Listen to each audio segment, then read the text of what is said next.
Arriva puntuale ogni giovedì in versione on demand sul canale YouTube Penalty Programma Sportivo e anche sul canale social Facebook la puntata di Penalty per parlare dei 4 gironi del campionato di promozione e dei 6 gironi del campionato di prima categoria.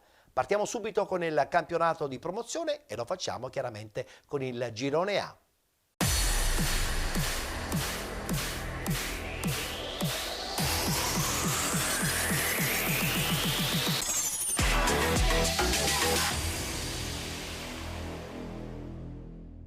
Si è giocata la quarta giornata di ritorno, guardiamo subito il tabellino dei risultati. Partinica Audace, Città di San Vito Lo Capo 2-2, Accademia Trapani batte il Carenze 2-1, Folgore Castelvetrano batte Alba Alcamo 1-0, vittoria fuori casa del Casteltermini 2-0 contro il Città di Carini, Fulgatore batte Gemini Calcio 1-0, finisce in parità Petrosino 1969 Marsala 1-1 il risultato finale. Ha riposato il Camarat. Sorpasso in vetta per quanto riguarda questo girone A del campionato di promozione. Adesso al primo posto troviamo la Folgore Castelvetrano con 32 punti, con 31 il Fulgatore, con 30 il Camarat, 28 punti Accademia Trapani, 27 Partinica Audace, con 23 Città di San Vito Lo Capo, 22 punti Gemini Calcio ed Alba Alcamo, 20 punti Città di Carini, 19 il Carenze, con 15 il Petrosino 1969. Casteltermini 11 punti, chiude la classifica il Marsala con 1 punto.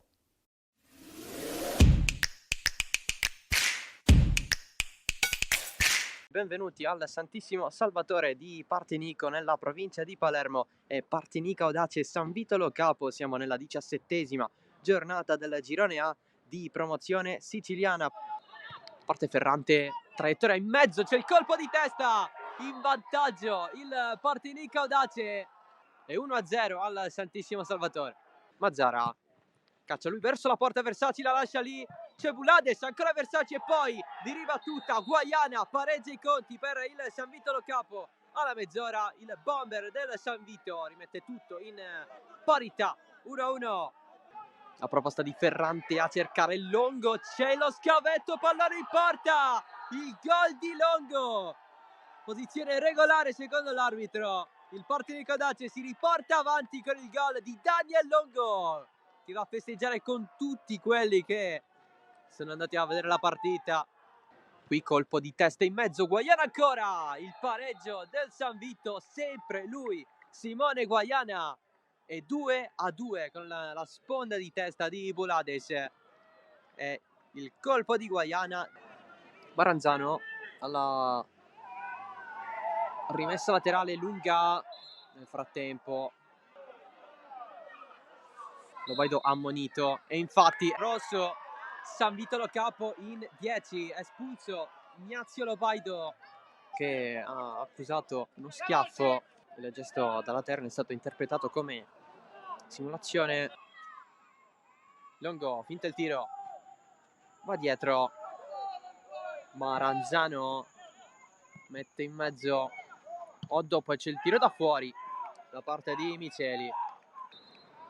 Rimessa San Vito, tenta la sponda Gallina, lamenta un colpo avversario, pallone raccolto da Forconi che lo alza nella parte attaccata da Guaiana, l'appoggio sull'esterno della rete.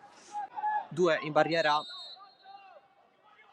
parte Ferrante verso la porta, sfiora un grandissimo gol su punizione, sempre Ferrante, la distanza più lontana, portiere a vuoto, colpo di testa morbido, fuori, grossa chance avuta da Corso. L'arbitro ha il fischietto in bocca e sancisce l'ufficialità di questo 2-2 tra Partinico Audace e San Vito Lo Capo.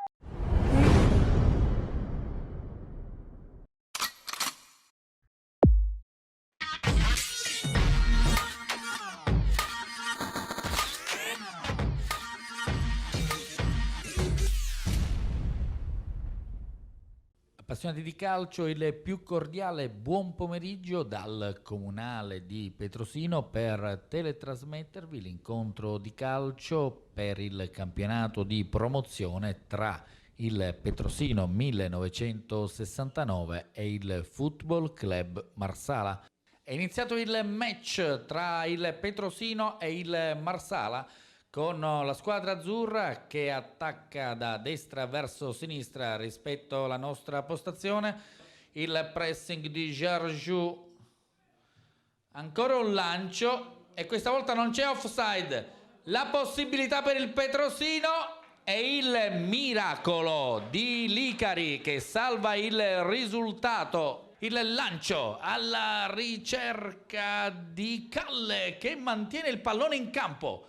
Ancora il Petrosino con il numero 11 York, tiro di York parato da Rustico e c'è la possibilità sull'out di destra, il pallone al centro, la possibilità del tiro che non arriva, ancora Amodeo calcia fuori, sbaglia, una ghiottissima opportunità, un pallone gettato. Diventa invitante per Meo, la frenata di Meo, il dribbling, il salvataggio sulla linea e poi para Licari. Siamo al 30°, sempre 0-0, ma c'è la possibilità per gli uomini di Amodeo. Con Thomas Meo il tiro centrale, il lancio di Foglia. I due giocatori del Marsala sbagliano il tiro e il Petrosino fallisce. Una incredibile occasione con Lombardo. Thomas Meo anticipa il portiere, Thomas Meo e il pallone che danza sulla linea e termina sul fondo, ma che occasione per il Marsala. Perde la palla York permettendo al Marsala la ripartenza 3 contro 2, la possibilità per gli azzurri di pervenire al vantaggio, ma Licari si oppone con questa parata. Il cross al centro troppo sul portiere, pallone al girare, il Petrosino in vantaggio, incredibile gol del Petrosino, ma che magia di Giubaldo. Il pallone scodellato al centro dell'area di rigore, poi non viene allontanato, un altro tiro, il salvataggio Licari. Ancora Thomas Meo, calcio di rigore per il Marsala, il fischio. Amodeo! E il pallone termina in rete anche se Licari l'aveva parato. Il Marsala pareggia con il suo bomber. Nanni Amodeo ristabilisce le distanze contro il Petrosino. E invece arriva il triplice fischio del direttore di gara che spedisce tutti negli spogliatoi. Termina 1-1 il risultato tra il Petrosino e il Marsala.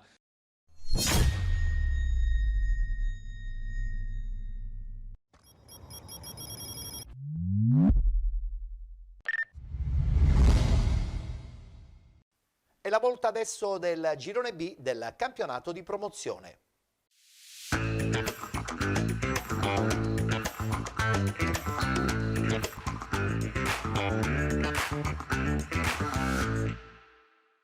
Anche qui si è giocata la quarta giornata di ritorno, eccolo qua il tabellino dei risultati. Villarosa Calcio Gioiosa 0-0, Castelluccese batte Sant'Angiolese 2-1. Vittoria fuori casa del Lascari Cefalù contro l'Aspra, 2-1 il risultato finale. Profalcone Città di Mistretta 1-1, Gorgonia Delia batte San Fratello 2-1 ed infine Supergiovane Castelbuono batte Città di Casteldaccia 3-0. Ha riposato il Geraci. Approfittando del turno di riposo, la Supergiovane Castelbuono accorcia la distanza rispetto al primo posto. Rimane sempre in vetta il Geraci comunque, in testa con 37 punti. 31 Supergiovane Castelbuono insieme all'Aspra. 23 punti Gorgonia Delia, 22 Lascari Cefalù, con 21 Castelluccese e Sant'Angiolese. 19 punti Gioiosa, 17 Villarosa Calcio, 16 punti il San Fratello ed infine un terzetto a chiudere la classifica, Città di Casteldaccia, Città di Mistretta e Profalcone con 15 punti.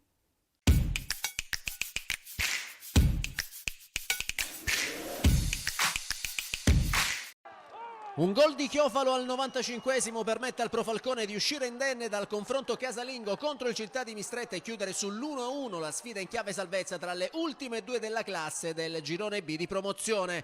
In un primo tempo avaro di emozioni, da registrare solo le due espulsioni al 31esimo del falconese recupero e della Mastratino Parisi, allontanati dal signor Ferrara per reciproche scorrettezze con le due squadre che vanno all'intervallo in 10 contro 10. Diversa storia alla ripresa, che si apre con il vantaggio del Mistretta firmato da Belbruno, che al 52esimo gira in rete l'angolo di Rappa, siglando così l'1-0 per i suoi e che gli vale come secondo centro in campionato. Il Pro Falcone non ci sta e risponde subito con due tentativi di Di Stefano prima, che costringe il portiere alla respinta, e Carini poi, il cui tiro ravvicinato non inquadra lo specchio della porta. Bersaglio che al minuto 62 non c'entra nemmeno il Mistretta, con Butera che solo davanti a Benfatta spara sul fondo il pallone del raddoppio. 4 minuti dopo però la gara dei falconesi si complica ancora di più per l'espulsione di Mendolia, che si becca il secondo giallo della sua partita dal fischietto palermitano per l'intervento falloso ai danni di Scarrito. Nonostante l'uomo in meno al minuto 52 ci vuole un decisivo intervento di Francesco Tarantino per negare a Buda la gioia del pareggio. 4 minuti dopo il Mistretta vorrebbe assegnato il calcio di rigore per il contatto in aria tra Di Stefano e Provenzale, ma il direttore di gara lascia giocare. Così, quando la prima vittoria fuori casa del campionato per il Mistretta sembrava cosa fatta, il Pro Falcone acciuffa invece l'insperato pareggio al minuto 95 con Chiofalo che da 0 metri spinge in rete il tentativo di Maggio, facendo gioire i tifosi giallorossi. Per il difensore falconese, che firma così l'1-1, si tratta della seconda rete consecutiva in campionato. Con questo pareggio Pro Falcone e Mistretta si portano in classifica a quota 15 punti e agganciano anche il Città di Casteldaccia.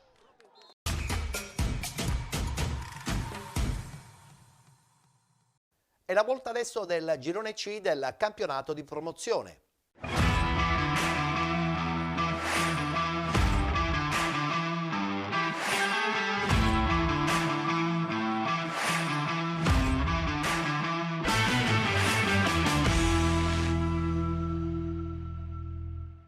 Quarta giornata di ritorno, subito il tabellino dei risultati. Catania San Pio X batte Atletico Messina 3-1. Gescal batte Promende 1-0. Messana 1966 batte Nuova Azzurra Fenice 3-0. Valle del Mela batte Belpasso FC 2014 2-1. RSC Riposto batte Sant'Alessio 3-1. Pareggio tra Valdinisi e Città di Aci Sant'Antonio 0-0 il risultato finale. Ha riposato il Città di Calatabbiano. Sempre in testa anche per questa settimana il Messana 1966. Al primo posto con 36 punti, con 33 Città di Aci Sant'Antonio, 31 RSC Riposto, 29 punti per Belpasso FC 2014 e Catania San Pio X, con 23 Valdinisi Calcio, 22 punti Promende Calcio, 18 Città di Calatabbiano, con 17 Valle del Mela, 13 punti il Sant'Alessio, con 11 Atletico Messina e Nuova Azzurra Fenice. Chiude la classifica la Gescal con 8 punti. È l'ora del classico a Sant'Alessio, dove la RSC si presenta ancora senza vittorie in questo 2023 con i 3 punti che mancano da un mese e mezzo. Palla libera per Proietto, sfugge al controllo della sfera. Ancora Proietto, grande pressing nei confronti di un avversario. Pallone per Leotta, Castorina con il sinistro e la palla fuori. Può ricominciare la RSC adesso con Di Mauro. Di Mauro prova a guadagnare il fondo, vediamo se ce la farà guadagnare il calcio d'angolo, riesce a recuperare il pallone quasi sulla linea. Proietto in area di rigore, fase di confusione Emanuele e poi il salvataggio sulla linea del Sant'Alessio. Vediamo Messina al calcio di punizione, palla dentro, dove salta Salemi, Patanè, la conclusione, blocca Di Benedetto a terra. Leotta si libera di un avversario, converge verso il centro, vede lo scatto di Emanuele, preferisce servire Castorina, proprio sulla sua fascia di competenza. Castorina, parte il lancio, Leotta, attenzione al Proietto da solo, la conclusione e la parata di Di Benedetto che respinge. Attenzione dal limite, vediamo Maodda per Ardizzoni, indietro per Giumbaresi, la conclusione con il sinistro di Giumbaresi, il pallone sul fondo. Il lancio adesso per Proietto, Proietto supera pallonetto Di Benedetto, il pallone che viene salvato sulla linea ancora. Vediamo Nicotra, cerca la penetrazione in area di rigore. confusione in traffico, vediamo Emanuele, prova a liberare Messina che entra nel rigore, Messina scarta un avversario, la mette in mezzo, allontanato, viene anticipato da Nicotra, il Sant'Alessio si salva ancora una volta, il traversone di Gallo, Ardizzone, Salemi giù, calcio di rigore per il Sant'Alessio. Giummaresi andrà con il destro, la parata di Cisterna, Maotta la riprende, miracolo di Cisterna, e si rimane sullo 0-0 a 9 dall'intervallo. La partita si sta infiammando adesso, Giummaresi per Popa, largo a destra, parte il cross, il colpo di testa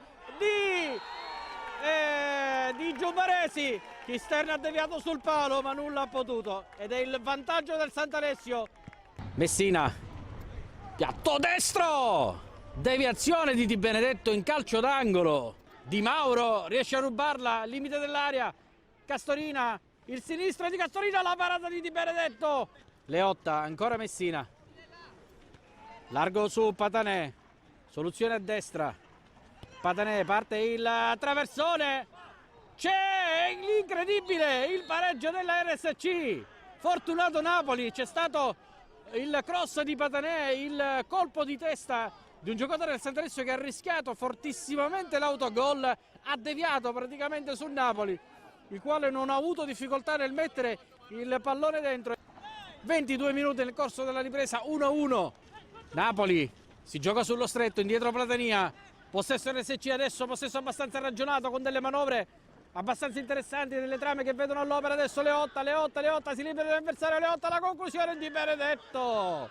Tomasello, movimento a cercare Pellizzeri, Ardizzone, gioco di sponda su Gallo contro Platania, Gallo, la conclusione, Cisterna blocca a terra.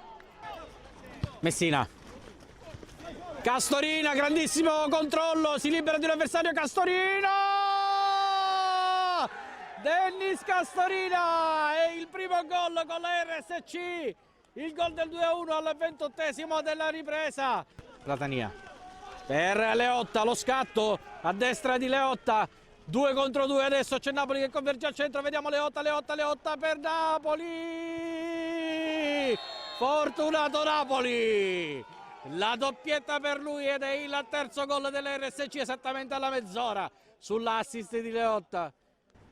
Vola Di Benedetto, la respinta, altra traversa, ma c'era posizione irregolare di Bonaventura ed è l'ultimo pallone di questa partita che vede il ritorno alla vittoria della RSC riposto, un digiuno di 3 punti che mancava da un bel po', fatto fuori il Sant'Alessio per 3-1 in rimonta.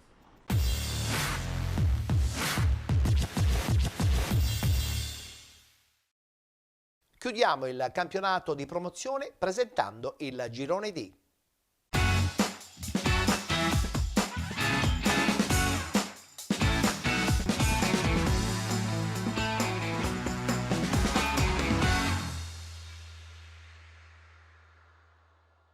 Anche qui quarta giornata di ritorno, risultati certamente a sorpresa.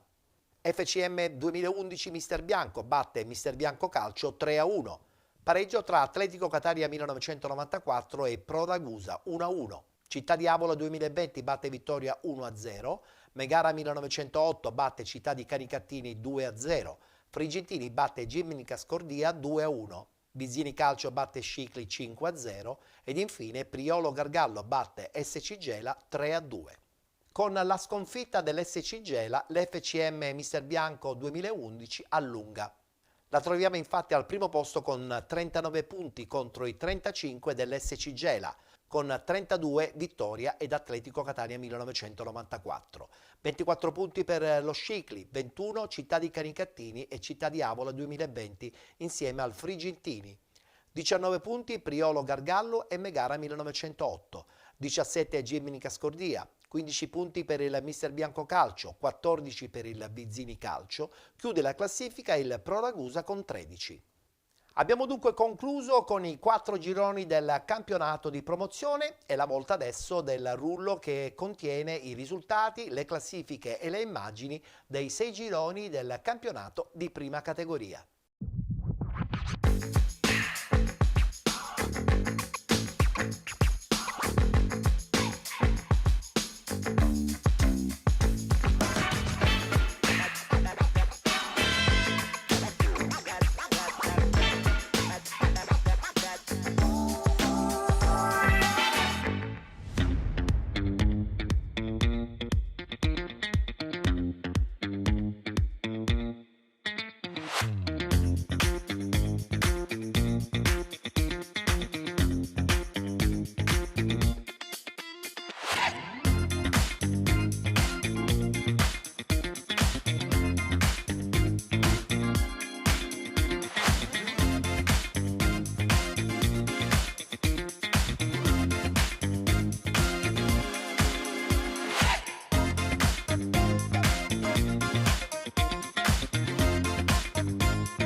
bentrovati al Comunale di Monforte San Giorgio, 17ª giornata nel campionato di prima categoria. Il Torre Grotta, invischiato nelle zone basse di classifica, deve cercare di dar continuità al successo dell'ultimo turno per 4-0 sul comprensorio del Tindari. Per farlo dovrà affrontare il Monforte, che nell'ultima gara ha vinto per 3-0 in casa della Folgore Milazzo. Arbitra la partita il signor Gabriele Vallelunga della sezione di Palermo. Si parte con il film del primo tempo, prima chance offensiva dopo 5 di gioco, punizione di Marchi, esce, va a vuoto, arriva Marchese che deve solo depositare in porta e il gol dello 0-1. Il Torre Grotta è avanti a Monforte al 10°, rimessa laterale di La Rosa per Maviglia. La formazione di mister Borelli spinge, il pallone viene giocato all'indietro dove arriva Ndinga, di prima intenzione Ndinga, 0-2 Torre Grotta, fa la voce grossa la compagine rosso-blu a Monforte. Al 18° reazione dei locali, Giorgiani mette dentro, Cannuni di testa, assist perfetto per Chillari che fa 1-2, riapre la contesa. Al 25° nuovamente il Monforte, pallone messo dentro su punizione, arriva poi Sframeli al tentativo, la risposta da parte di Marchese che salva tutto. Al 33° angolo per Cannuni che la gira verso la porta, fa tremare la traversa. Il classe 79, 37° angolo che invece pesca Milana, colpo di testa alto. Al 40° ancora un'azione manovrata del Monforte che dopo lo shock dei 2 gol subiti in 10 minuti sta reagendo, e come arriva Ciccio Lisa che calcia bene ma Maceri riesce a parare. Al 43° il Torre Grotta insidia nuovamente l'area avversaria con la punizione di Sgrotri. Marchi non è perfetto ma il pallone termina sul fondo. Al 45° il Monforte ci riprova a cercare il gol del 2-2, a duettare sono Del Bello e Cannuni, l'ex Messana per il compagno sinistro potente centrale. Maceri riesce a dire no, termina così il primo tempo al Comunale di Monforte San Giorgio, risultato scoppiettante di 1-2 in favore del Torre Grotta. La ripresa si apre però con un episodio, attenzione, 55° secondo cartellino giallo per Dinga e Torre Grotta che rimane in 10 uomini. Al 60° in area di rigore Torrese si alza un pallone a campanile, Cannuni di testa, Maceri pare in calcio d'angolo. 75° si alzano troppo gli animi, nervosismo, bella macina dalla distanza, alto sopra la traversa. Al minuto 84 rimangono i biancoverdi in avanti con Del Bello che mette all'indietro Cannuni. Attenzione a questo presunto intervento in area, il signor Vallelunga indica il dischetto, calcio di rigore, seconda espulsione per proteste stavolta di Sgro. Milano sul punto di battuta, parte, va col destro, è glaciale, Maceri riesce solo a intuire e 2-2 il Monforte riesce a ritrovare l'equilibrio. Minuto 90, succede di tutto in area di rigore, lo stop è di Bonafini, la palla di Del Bello ancora dentro, Cannuni sul secondo palo, Maceri la sventa nel calcio d'angolo. Al minuto 92 però rosso dalla panchina del Monforte, ormai sono letteralmente saltati i nervi. Al 95° Errante sterza, si fa farfallo da bella macina, rosso anche per il 13 bianco-verde, e allora è tutto, è triplice fischio al Comunale di Monforte San Giorgio, Monforte 2, Torre Grotta 2.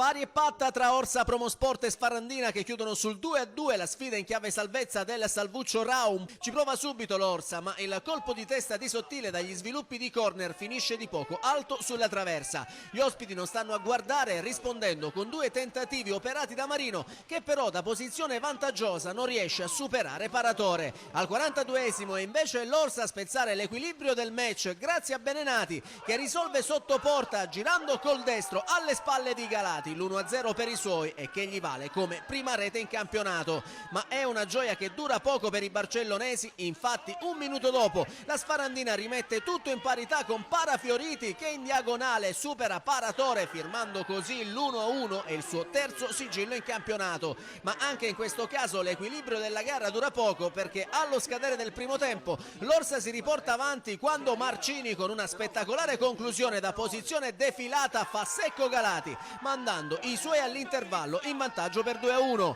mentre per l'esperto bomber barcellonese si tratta della quarta rete in 5 partite giocate con i gialloblu. La Sfarandina non ci sta e nella ripresa parte forte con Marino che dopo 3 minuti la potrebbe pareggiare, ma l'ex Sanfratello sciupa tutto calciando centralmente su Paratore da posizione invitante. Insiste la formazione biancorossa che 5 minuti dopo si vede anche annullato il gol del pari dall'arbitro per un dubbio fuorigioco che scatena le proteste degli umbertini. Gli ospiti non si perdono d'animo e al 54esimo prima Continibali di testa sfiora la traversa e sul proseguo dell'azione il pallone, dopo un contatto tra Continibali e Amico, finisce a Siragusa che calcia a colpo sicuro, ma Paratore si salva in angolo. Gli sforzi della Sfarandina vengono premiati però dal successivo corner quando Marino anticipa tutti e di testa mette alle spalle del portiere, facendo così Orsa Promosport 2, Sfarandina 2, e per Marino si tratta della quinta rete in campionato. Ci crede la squadra biancorossa che 3 minuti dopo sfiora anche il vantaggio con Parafioriti che da fuori impegna Paratore all'intervento in tuffo e sulla ribattuta Faye calcia alto ma in posizione di offside.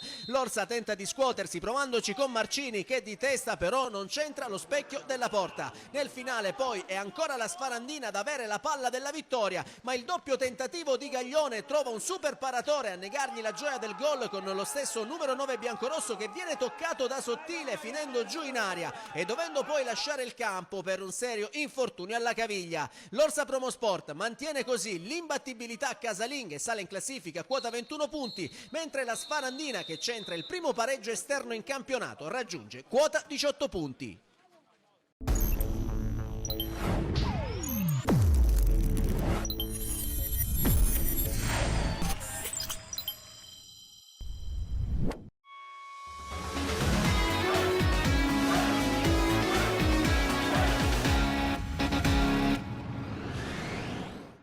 L'atteso derby del Patri tra Rodi Milici e Aquila Baffia sorride ancora una volta ai biancorossi di Caragliano che, con un gol di Pergolizzi, espugnano il De Pasquale confermandosi in testa alla classifica del girone D di prima categoria. Un derby che si accende dopo 12 minuti con la doppia occasione per l'Aquila che prima con Pergolizzi e poi con Pugliafito impegnano severamente la difesa rossoblù. La risposta del Rodi Milici non si lascia attendere ed è Puglisi a provarci al minuto 17 senza creare però problemi a Foti. Al minuto 42 poi i padroni di casa troverebbero il gol del vantaggio con Giovanni Aliberti, ma il signor Currò annulla tra le proteste rossoblù per un presunto fallo in attacco dello stesso Aliberti. Il fischietto di Messina un minuto dopo invece lascia giocare sull'episodio in area baffiese tra Sterrantino e Calabrò con i locali che reclamano il calcio di rigore. Prima dell'intervallo da registrare un tentativo dell'Aquila con Calderone che su calcio piazzato costringe Accetta alla respinta in tuffo e poi la punizione battuta da Siracusa per il Rodi Milici che si perde alla destra del portiere. Nella ripresa però è l'Aquila a cercare con forza la rete del vantaggio e così dopo il colpo di testa di Rotella al 55esimo terminato fuori misura e il decisivo intervento di Accetta sul tiro cross dalla destra di Calderone, i biancorossi passano al minuto 62 quando Pergolizzi raccoglie l'invito di Cicciolosi e di testa mette alle spalle di Accetta il pallone che sblocca di fatto il derby e fa gioire i sostenitori biancorossi. Per l'esperto difensore bafiese si tratta della seconda rete in campionato dopo quella messa a segno lo scorso 23 ottobre contro la Sfarandina. Colpito nell'orgoglio il Rodi Milici non ci sta e al 70esimo il neoentrato Gabriele Torre ha sul destro la palla del pareggio ma il suo tiro a giro non c'entra la porta per questioni di centimetri. 2 minuti dopo però la gara dei padroni di casa si complica ancora di più per l'espulsione di Sebastian Caliri che si becca dall'arbitro il secondo cartellino giallo della sua partita per l'intervento falloso su Di Bella. Nel finale poi l'Aquila Baffia con l'uomo in più tenta di chiudere i conti ma il sinistro di Mastroieni al minuto 88 trova la decisiva parata di Accetta. Con questo successo l'Aquila Baffia si conferma capolista solitaria con 39 punti mentre il Rodi Milici rimane fermo a 22 all'ottavo posto.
17ª giornata nel campionato di prima categoria. Il Caggi, dopo la vittoria per 4-0 sul Casalvecchio, vuol difendere il primo posto. Di fronte si trova il Città di Villafranca nella pancia della classifica e reduce dal rinvio della sfida contro il Città di Linguaglossa. Si parte col film del primo tempo dopo 20 minuti di equilibrio, palla messa dentro da Gangemi, arriva a Centorrino che va in girata, termina sul fondo. Al 21esimo un minuto di silenzio per ricordare il cosiddetto binario 21 della stazione di Milano. Da lì centinaia di ebrei, partigiani e deportati politici trovarono il viaggio verso i campi di concentramento. Si torna allora in campo. Centorrino per il Città di Villafranca gira sul fondo, l'assist di Comunale al minuto 23, ancora Centorrino, stavolta serve alla grande Pirrone, a tu per tu col portiere, cerca di batterlo, l'uscita di Montesanti gli chiude lo specchio, anche in questo caso Villafranca vicino al gol, minuto 24, Pirrone dalla distanza, Montesanti in qualche modo la disinnesca in due tempi. Al 27esimo Chirillo ruba palla a centrocampo, prima offensiva del Caggi, ancora in avanti Chirillo, cerca il destro, l'estremo difensore Ciraulo, ex Messana e Atletico Messina, anche lui in due tempi dice di no. Nell'ultimo quarto d'ora pericoloso il Caggi, prima su rimessa laterale di Franco, la sponda e su Silvestro che calcia trovando il palo, secondo legno consecutivo.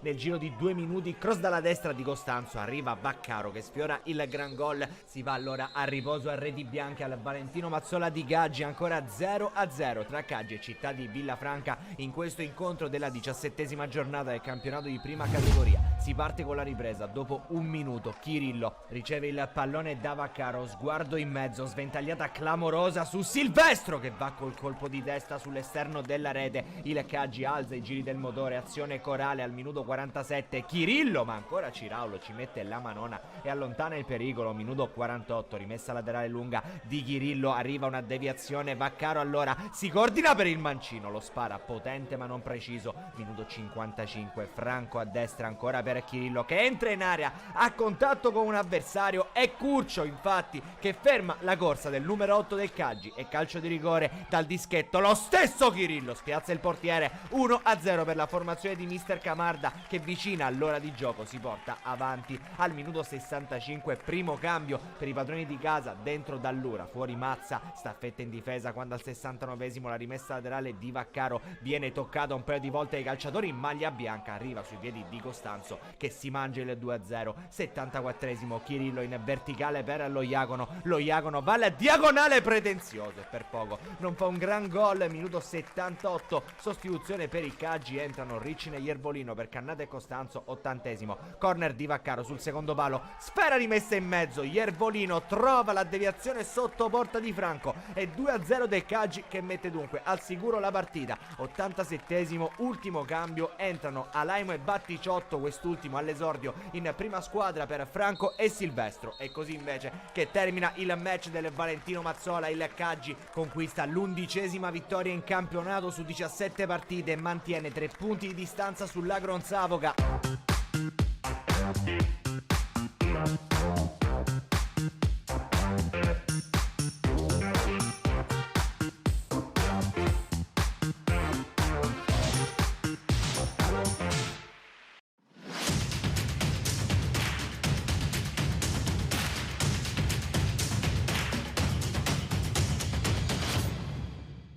Buon pomeriggio dal Marullo per Realità la Santa Venerina, 17ª giornata del campionato di prima categoria. Incontro che sarà diretto dal signor Gaetano Baudo della sezione di Catania. E adesso è pronto a fischiare Baudo che dà il calcio d'inizio a questa partita. Possesso per Bonamonte, c'è l'appoggio su Trimarchi, in mezzo non c'è nessuno. Prima occasione del Realità. Attaccano gli ospiti, pallone recuperato da Giardina che ha spazio per andare, ancora Giardina. Affonda in area di rigore, poi si ferma il 18. Prova un traversone nella zona di Furno, la cui acrobazia non è precisa. Gioca in avanti il Realità, appoggio corto per Ciraulo. Servito Bonamonte che allarga benissimo sulla destra per Donato. Cross interessante per Bonfiglio, un rimpallo, ancora Bonfiglio sul pallone. Anticipato dall'intervento decisivo di un avversario. Corner battuto corto dal Realità, servito Bonfiglio che prova la conclusione col mancino. Respinge Musumeci, arriva D'Angelo che però è fermato. Occhio alla possibilità per De Tommasi, ancora De Tommasi, prova l'appoggio per Bonfiglio. Sinistro che però si alza sopra la traversa. spinge sempre il Realità, la De Tommasi prova l'apertura larga nella zona di Trimarchi, pressato da Alessandro, ancora Trimarchi, prova il destro, che però non crea problemi a Musumeci. Acquaviva stoppa in aria, prova il tiro, anche lui non è preciso in questa circostanza. Pallone sporcato da Ciraulo, arriva la sfera d'Acquaviva che qui subisce un colpo, lascia correre Baudo, ancora Giardina, libera il sinistro alla distanza, blocca senza problemi Grimaldi che qui si lamenta con l'arbitro. Si riorganizza il Realità, la spinge Geraci sulla sinistra, pallone molto interessante per De Tommasi che è costretto a fermarsi, ancora De Tommasi, pallone in mezzo per Bonfiglio, prova a dialogare ancora con De Tommasi che ha un'occasione perfetta. Parata decisiva di Musumeci che nega la gioia del gol a Realità. Furnò scatta sulla destra, occhio al contatto con D'Angelo e Baudo indica il dischetto del rigore. Sul punto di battuta si presenta Furnò che sfida Grimaldi, parte Furnò e respinge Grimaldi, poi arriva la ribattuta e ancora Grimaldi a salvare il Realità. Punizione Realità, parte Bonfiglio col sinistro, riesce a colpire Brancato che va ad un soffio dal vantaggio. Punizione affidata a Brancato, lancio lungo per Ciraulo, ottimo assist per Bonfiglio che porta in vantaggio in Realità, ma Baudo segnala il fuorigioco, si rimane sul parziale di 0-0. In attacco il Santa Venerina, riceve Giardina che supera Ciraulo, cross in aria su cui arriva Geraci, il suo è un assist per Siciliano, fermato dalla parata di Grimaldi che mantiene il parziale in parità. Controlla di petto D'Angelo che prova addirittura il tiro dalla distanza. Grande risposta di Musumeci che si salva in corner. Rivediamo la gran botta di D'Angelo su cui è stato molto attento Musumeci. Punizione Realità, l'ha affidato al destro di Brancato e si salva ancora il Santa Venerina grazie a Musumeci. Controlla Papaserio, mette un pallone in mezzo e c'è l'errore di Grimaldi che permette agli ospiti di sbloccare il risultato. Punizione Santa Venerina, calcia Papaserio e respinge in calcio d'angolo Grimaldi. Trimarchi supera molto bene un avversario, gioca su Rasconà che allarga sulla sinistra per Romeo, cross perfetto per Geraci che si divora l'1-1. Attacca il Santa Venerina che prova a sfondare sulla sinistra, c'è il cross in mezzo, arriva la conclusione di Indelicato e salva ancora Grimaldi. Rivediamo il destro del numero 7 su cui è stato davvero attentissimo Grimaldi. Ancora Santa Venerina in zona d'attacco ma fischia 3 volte Baudo. Ospiti che passano di misura al Marullo.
Vittoria ritrovata dopo diversi mesi, seppur con la peggiore del campionato. L'Atletico Catania ha battuto 4-1. Testa per Vasile, palla indietro per Russo. Abate Di Bella prova a spaccare partendo regolare, ma mancandola di un secondo davanti a Militello e sbagliando un appoggio dall'altra parte del campo che consente ai Granata di piantare la prima bandierina esterna della domenica. Cucuccio raccoglie, palla per Manca sul filo dell'offside, praticamente indisturbato, stoppa e di sinistro, fa 0-1 al 17esimo. Locali in fase di stordimento che rischiano di finire sotto i colpi di Grazioso, la traversa li tiene in vita alla mezz'ora e così reazione imbastita da Testa. Insistenza di Vasile, sono segnali di una possibile riscossa, non cattiva per la verità come si richiederebbe per piegare la vice capolista del girone F, battuta all'andata quando in ottobre il Campanarazzo guardava la classifica da un'altra posizione. Russo non trova nessuno pronto all'appuntamento dopo questo calcio di punizione, Abate Di Bella trova invece Manca che rischia l'autorete dentro un finale di tempo che segna le prove generali di quanto accadrà a inizio ripresa al Valentino Mazzola. Uccellatore vola di nuovo, ma al cambio campo capitola sul doppiettista di giornata che ringrazia per l'assist sottile e chiude a chiave la partita. 2-0 è incassato il bis e il Campanarazzo rischia di affondare, ma riprende vigore nella mezz'ora finale. Gelardi per Anfuso che cade in aria a contatto con Ciccia, tutto regolare per l'arbitro contraffatto. Rivoli si gioca il tutto per tutto, in avanti spazio a Ingo, fuori Maugeri e squadra a trazione anteriore a questo punto, ma c'è spazio anche per Scirei in luogo di Gugliuzzo. Si vedono buone cose sul fronte della volontà e della manovra, ma lì davanti la troppa evanescenza si impadronisce di Anfuso che cerca di essere più preciso dalla distanza subito dopo. Para Militello senza particolari problemi nel primo caso, alto su punizione nel secondo. Fa tanto movimento Vasile, Scirè è qualche centimetro più là, Anfuso, ma mancano decisamente la rete del dimezzamento. Intanto dentro Sapienza per Abate di Bella a metà tempo, minuti anche per Cavallaro subito dopo, sono le ultime carte di Rivoli che vede proprio l'ultimo entrato in campo al tiro e quindi all'assist per Danilo Fazio che la spinge con tutte le forze. Il Realaci appare invalicabile anche per Sapienza che la manda alle stelle. Invalicabile non solo per i due protagonisti dell'assalto appena compiuto e non messo a segno, ma anche per Ingo. Il gol è un tabù quando ormai al fischio finale manca pochissimo, il tutto su combinazione firmata Vasile, Testa e Russo. Il Realaci vince 2-0 e torna a sperare nel primato. Il Campanarazzo poteva fare qualcosa di più nel primo tempo in cui si sono decisi praticamente i giochi. Meglio sicuramente nella ripresa dopo il 2-0 e dalla reazione vista si dovrà ripartire nella prima domenica di febbraio a Santa Croce Camerina. Si conclude qui la puntata odierna di Penalty on Demand. Potete seguirci ogni settimana a partire dal giovedì pomeriggio sul canale YouTube Penalty Programma Sportivo e anche sulla pagina Facebook di Penalty. Noi ci vedremo anche mercoledì prossimo come al solito alle 13 in diretta per parlare invece dei due gironi del campionato di eccellenza e anche del campionato di Serie D. Grazie per essere stati con noi. Appuntamento alla prossima settimana.